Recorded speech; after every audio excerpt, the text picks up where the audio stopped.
The entrepreneurs that I know personally who are making $100,000 a month with the least amount of stress are almost never the ones with the biggest teams.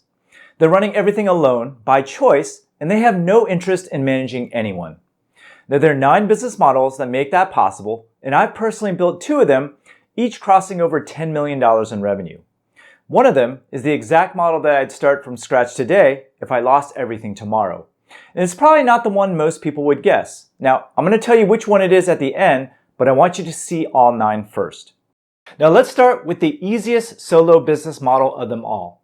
Start a local service business. Now, the first one on this list isn't even an online business. Brian Fullerton started with a single lawnmower and a single client in his neighborhood, but he built that into a lawn care business generating over $500,000 a year. Now, the US lawn care market is $58 billion and growing, with the top-end lawn care business owners earning over $128,000 a year. Now, what the strongest local service businesses do is exactly what Brian did. They show up consistently, deliver reliably, and let reputation do all of the marketing. Now, in a local service business, good work in one neighborhood leads to referrals in the next one, so the business compounds without spending money on ads. Now, most people in the online business world skip right past this category because it's not sexy. Lawn care, cleaning, window washing, pool maintenance are all businesses that require you to get your hands dirty. But if you're willing to put in the work, you can be like Brian and make over $500,000 a year. Now, this next business model also runs completely solo, and it's built entirely on one skill packaged as a subscription. Brett Williams proved you can build a $3 million annual revenue business this way while spending only $84 a month to run the entire operation. So business number 2 is an agency of one. An agency of one is a solo service business packaged as a subscription instead of a project. Instead of writing proposals, project plans, and billing hourly, you offer one service for one fixed monthly fee.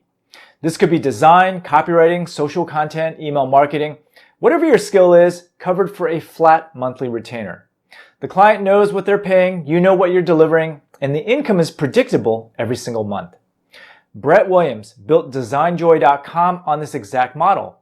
And last year, DesignJoy generated $3.1 million in revenue.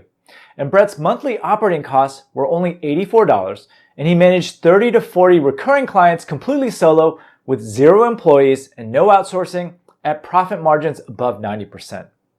Now, most people believe that a service business can't scale without hiring, but Brett's numbers prove otherwise. His wait list has become his pricing advantage. When clients had to wait months to get in, he actually raised his rates and the demand didn't drop. And this model works for any skill that can be delivered on a recurring basis.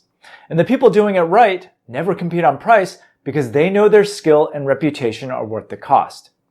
Now, if you like the margins of running an agency, but you don't want to actually do the work, you need to look at business number 3. Business number 3 is starting a white label agency. And here's a model that most people have never heard of, and it's actually one of the most overlooked ways to run an agency completely by yourself. You sell a service to a client under your brand and your name. A white label contractor does the actual work invisibly with your branding on the deliverable, and the client never knows anyone else was involved. You keep the margin between what you charge and what you paid. Now, platforms like Vendasta exist specifically to power this model.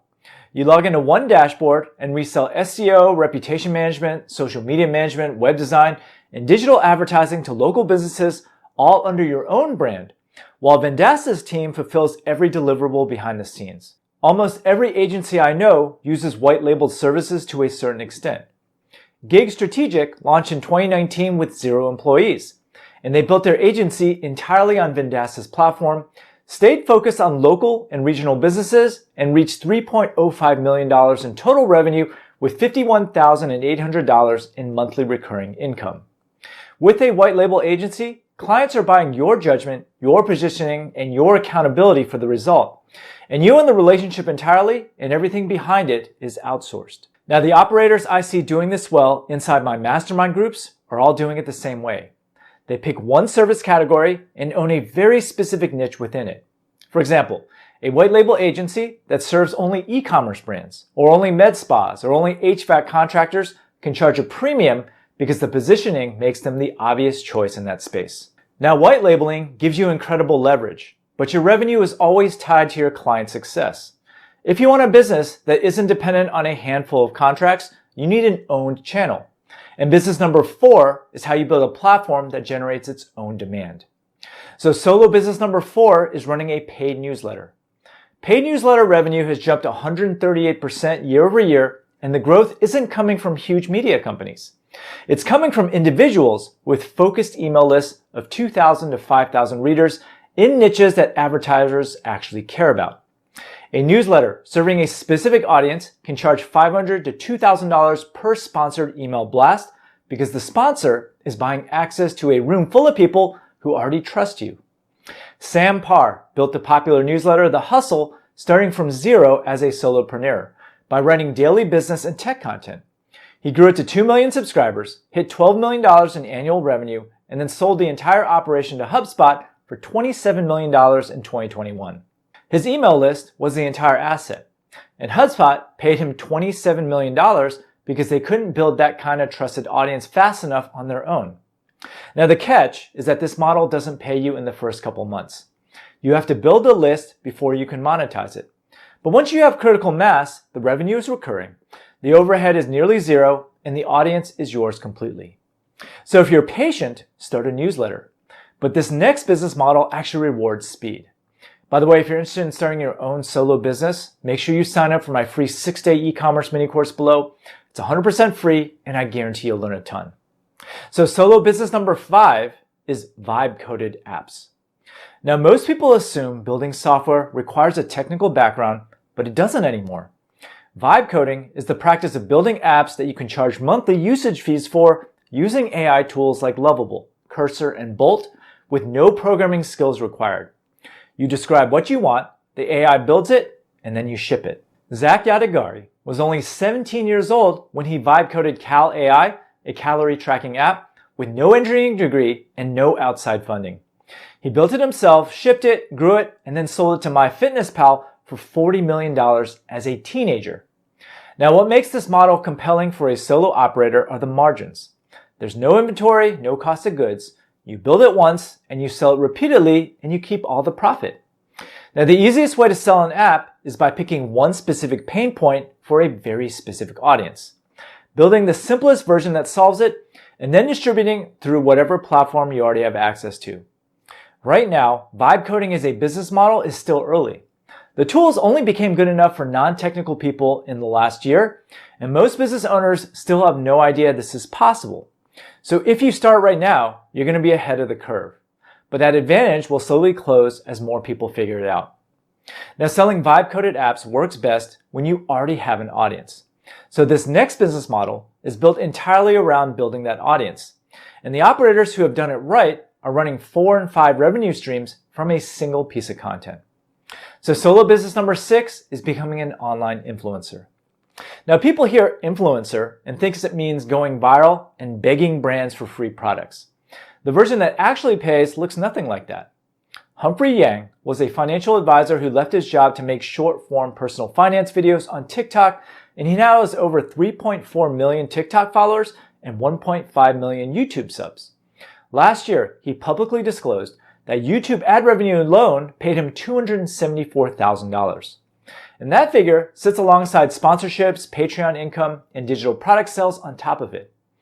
Right now, business and finance content commands some of the highest advertiser rates on the platform because the audience has money and the brands are paying for the access.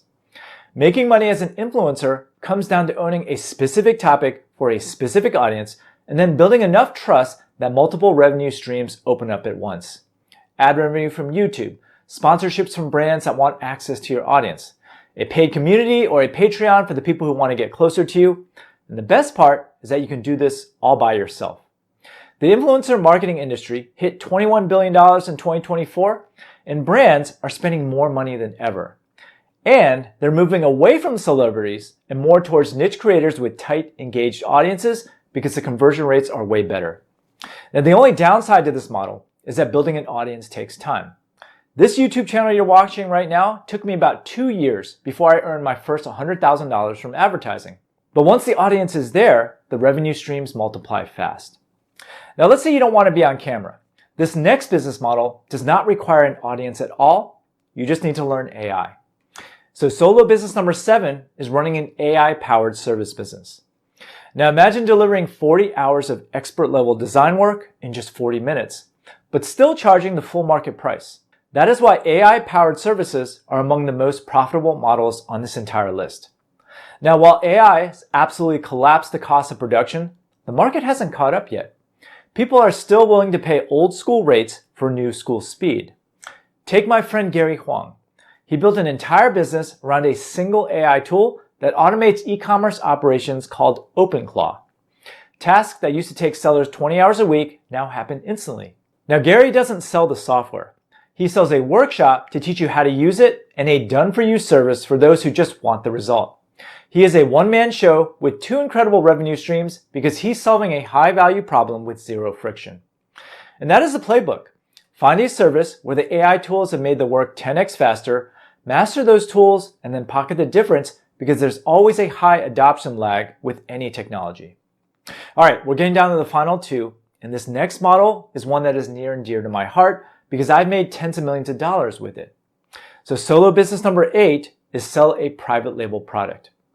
I've been running a private label business for 19 years, selling handkerchiefs, linens, and custom embroidered products over at bumblebeelinens.com. We source, we brand, and we sell in our own store, on Amazon, and wherever our customers are. Now, I'm often asked about dropshipping, and the core distinction between private label and dropshipping is ownership. When you dropship, you're reselling someone else's product with no differentiation. When you build a private label brand, you own everything: the name, the packaging, the positioning, and the price. Selling across different channels is what makes this model especially powerful for a solo operator. Amazon, social media, and ads drive discovery. Shopify captures the final sale, and a computer does most of the work. Wholesale opens a third revenue stream without adding headcount, and one person can manage all 3 with the right systems in place. Now, while you don't need people to run this type of business, you do need upfront capital for inventory, a reliable supplier, and patience while the brand builds. My wife and I ran our version of this business out of our house for years before it became what it is today, and I would make the same call again. The ceiling on this model is high as long as you create a strong brand. Now, private label scales as far as your brand and your capital can take it, but every unit you sell still has to be sourced, stored, and shipped. The final model on this list has a different ceiling entirely because the product costs nothing to ship and nothing to restock. So solo business number 9 is to sell a digital product. Now, the last one is also a business that has personally made me over $10 million. And if I were starting all over today with 19 years of e-commerce behind me and the ability to choose any model on this list, I would build a digital products business. Here's why the math is different from everything else. Justin Welsh runs a business built around courses, a newsletter, and an affiliate program. He has one part-time assistant, and last year, his business generated $4.15 million at 86% operating margins. He crossed $10 million in lifetime revenue in October of that year, and he's a one-man show. The online course market is $26 billion in 2024 and growing at 31% per year. 68% of internet users pay for some form of digital content every single month, and unlike every other model on this list, a digital product gets built once and sold repeatedly. The margin structure is completely different from any physical business, and the leverage is incredible because you don't have to physically ship anything. Now, the only downside is that this model requires an audience, and building that audience takes time. You probably aren't going to be making $4 million in year 1, but the compounding on a digital products business is exponential, and it connects to everything I've been teaching for the last 19 years. To get started, pick the narrowest possible problem you already know how to solve, create content that proves you can solve it, and let the audience tell you what they want to pay for. Here's what that looks like in practice. When I built my first course teaching e-commerce, I didn't even want to make it. But my audience kept asking, and I kept putting it off until finally I told them, I don't have any lessons made yet, but if 10 people sign up, I'll teach the class. 35 people signed up that day, and the rest is history. With digital products, the research and the marketing happen at the same time, and you can often generate sales immediately. So those are 9 business models you can run completely by yourself, and the tools available right now make every one of them more viable than they have ever been. The question is which one fits where you are today. If you have capital but no time, go private label. If you have skill but no capital, build an agency of one. And if you have neither, start a local service business and then use the cash flow to fund your first AI-driven venture. The model that matches your situation is the one you will actually pursue. So choose one, start this week, and then come back and tell me in the comments which one you chose. And if you want to go deeper on selling private label, watch this video next.